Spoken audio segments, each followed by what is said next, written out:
Hello everyone, hope you're well.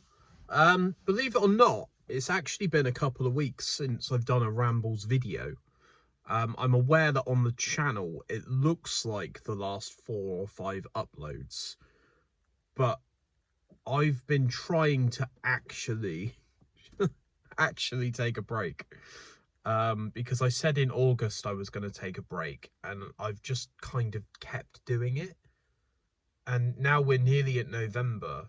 I've decided to sort of postpone the podcast until the new year, which will enable me to book guests properly and not 6 months in advance, because that's usually how my head works. And it's really genuinely calmed me down. That I don't have this like second, third job, in air quotes. And, you know, I'm not a massive podcaster, I'm not a massive YouTuber, but I haven't had hundreds of DMs saying, when's the next episode coming out? So I don't really need to put pressure on myself to get stuff up. So I've really just been kind of like sitting back and just letting stuff flow, which is something that I really struggle with, and I'm glad that I've finally managed to find this peace.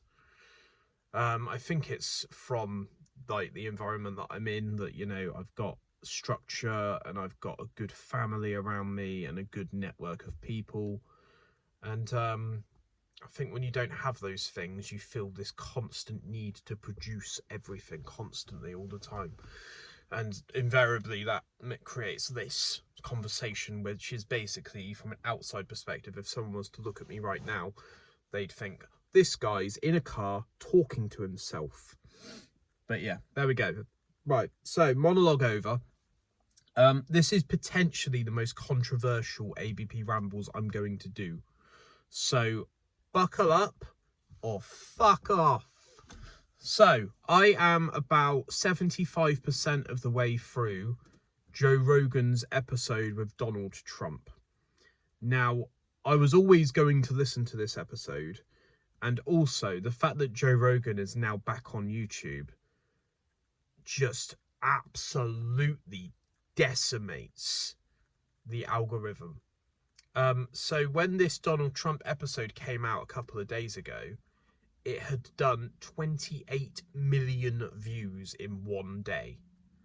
That's over 1 million views an hour of two people talking to each other, which is like cash for days, baby. So fair play. I have a couple of thoughts on Donald Trump, and this is why this could be controversial. So I haven't listened to the whole episode yet. I'm just listening to it now between recording, but I was so like astounded by his transparency that it's actually made me pull over and record this video. Did you know that America, as a single country, has given $175 billion to Ukraine? And I'm not saying that they don't deserve some money, because they're in an obvious state of crisis with Russia trying to invade. But bro, that's so much fucking money. Like, and Joe Rogan's talking about, like, what else could we have done with that money if we didn't give it to Ukraine? We could fix the health crisis. We could fix the junk food epidemic that's currently going on in the UK and the US. We could fix homelessness. We could basically fix a big amount of problems that are currently in this world with $175 billion. And we just choose not to do it. And, you know, this is coming from someone that lives in the UK. I've lived in the UK my entire life. I've never actually been to America. But America usually set the gold standard for everything, and then the UK and other countries follow suit. So say, for example, the USA, say they introduce a 4-day working week. That will create a trickle-down effect that will hit other countries if it's successful. And I am absolutely shocked that a lot of what American politics is nowadays is what can we get away with and what can we lobby against in order to create this sort of false narrative of, like, say for example, once again, this is the most controversial episode going, gun control. Why are people with mental health problems allowed to buy guns? Why aren't there extensive background checks on people owning firearms? Not just firearms, fully automatic firearms that are used in the fucking military. And no one really seems to know why. Because there's this amendment that we should all bear arms and we have the right as an American citizen to protect our own homes. But no one needs a locker full of guns. But if I said that in Texas, I'd get shot. Just a lot of, like, I think there was an episode a couple of months back. It might have been about a year ago, actually, thinking about it, on Joe Rogan with, I think it was David Gilmour or the guy from Pink Floyd. It wasn't Roger Daltrey. I think that's right. Whoever the controversial guy is in Pink Floyd was on Joe Rogan. And he sent a letter to Putin saying, please reconsider your position as Russia. And, you know, act like a superpower, don't act like a spoiled brat. And whoever that guy was, I genuinely can't remember who it was now. He said to Joe Rogan, what do you think we should do about politics?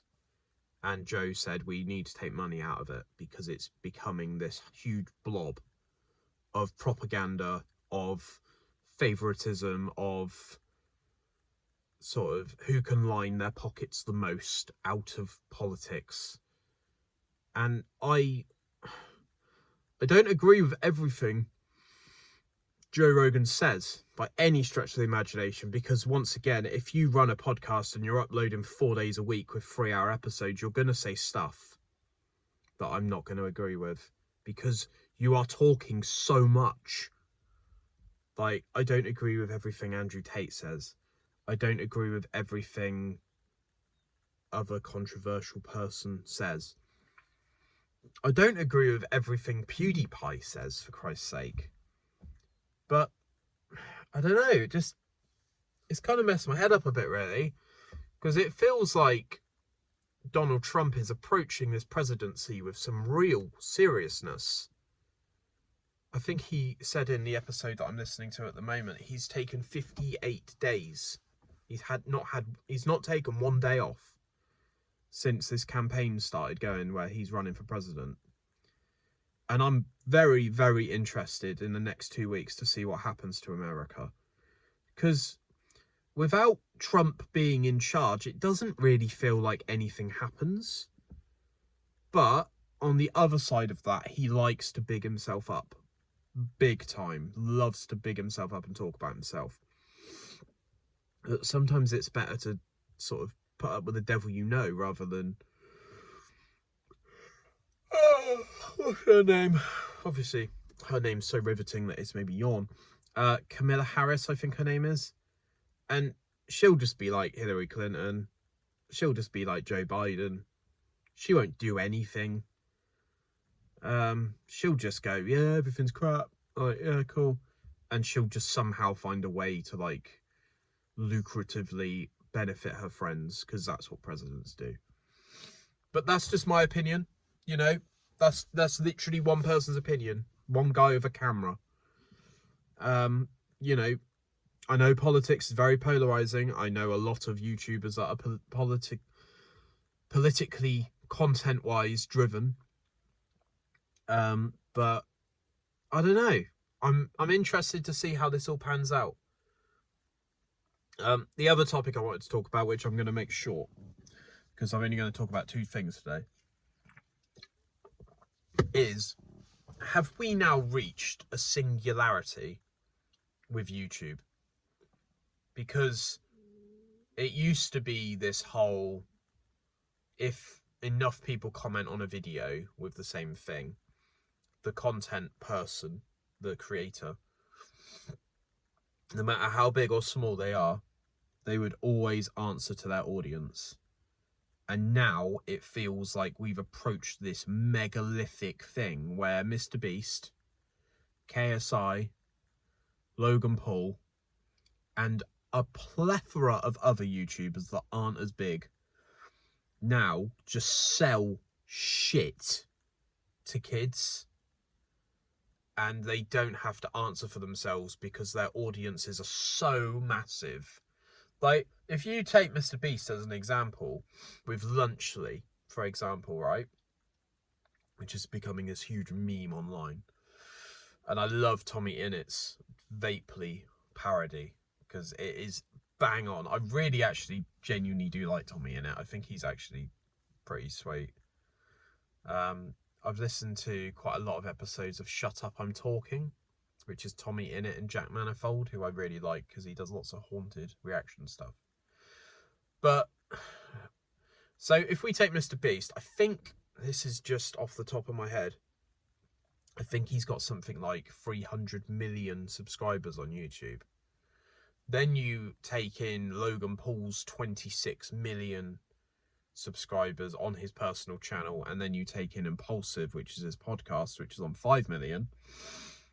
Then you take in KSI, who's got something like 28 million subscribers.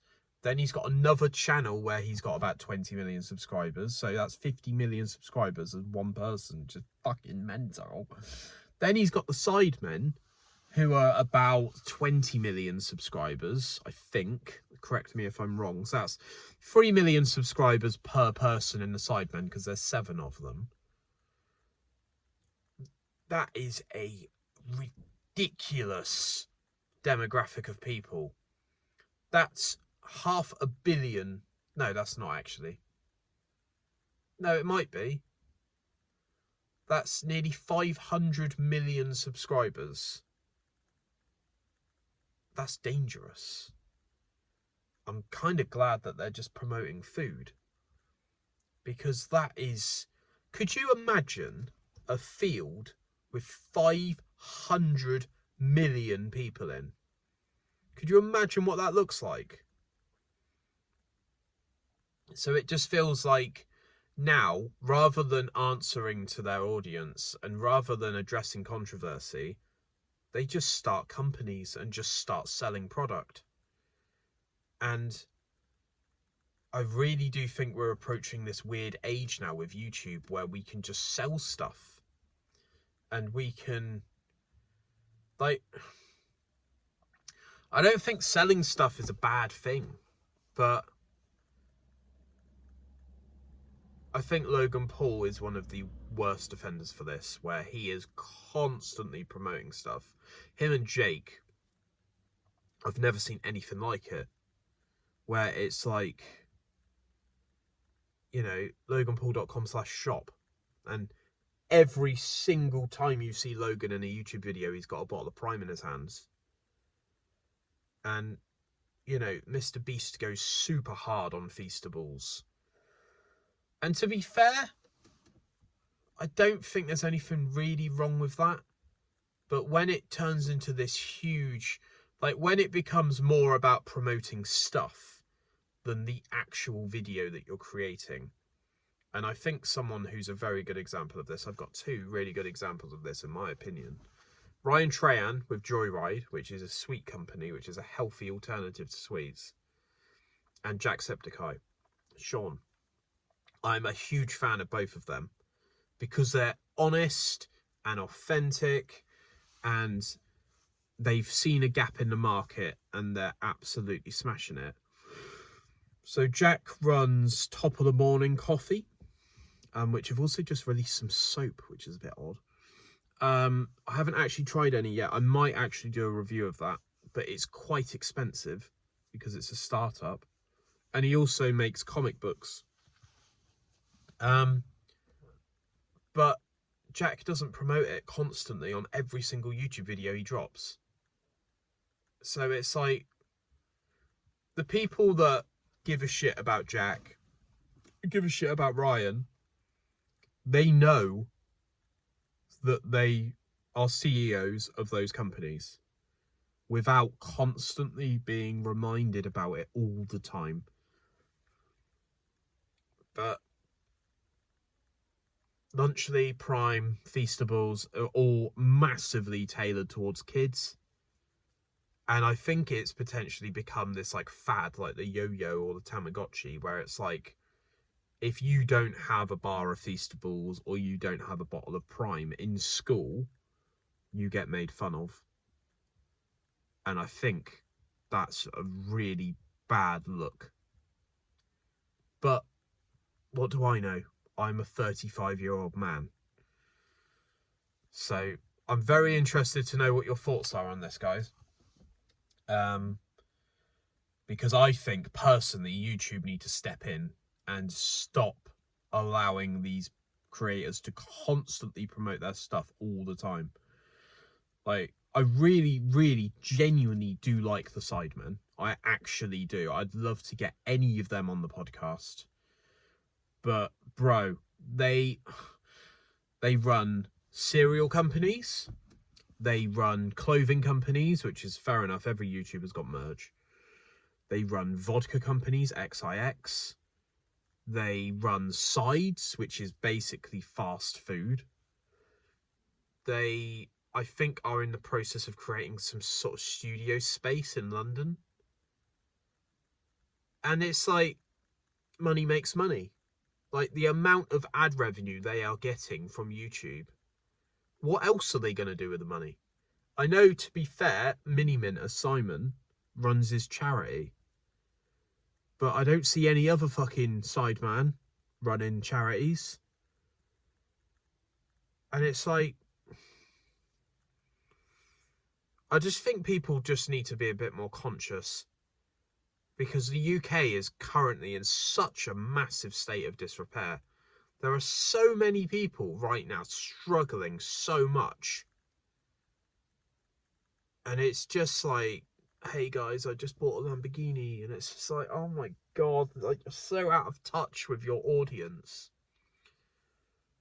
But what do I know? What do I know? All I know, guys, is this video has gone on way too long. So let me know what you think of Joe Rogan on Donald Trump. Let me know what you think about Mr. Beast, KSI, Logan Paul becoming this conglomerate of just... I haven't tried Lunchly because I'm 35. But I don't know. I think some people just love to like talk about stuff, and drama on YouTube seems to have gone up this year. But I'm curious to know what you guys think. So let me know down below. As always, thanks for watching. If you do like what I do and you do like the topics that I cover, let me know. Donate to my PayPal down below. Join the Patreon, which I'm still in the process of sort of really marketing out and building. And yeah, just drop a comment. Let me know. And also let me know if you want me to talk about a certain topic. Because I'm all about sort of interaction, and you know, I want this to be a back and forth with you guys, because otherwise it's literally just me talking into my phone. But yeah, that'll do it. Thanks for watching, and speak to you soon. Keep it bedlam. Bye.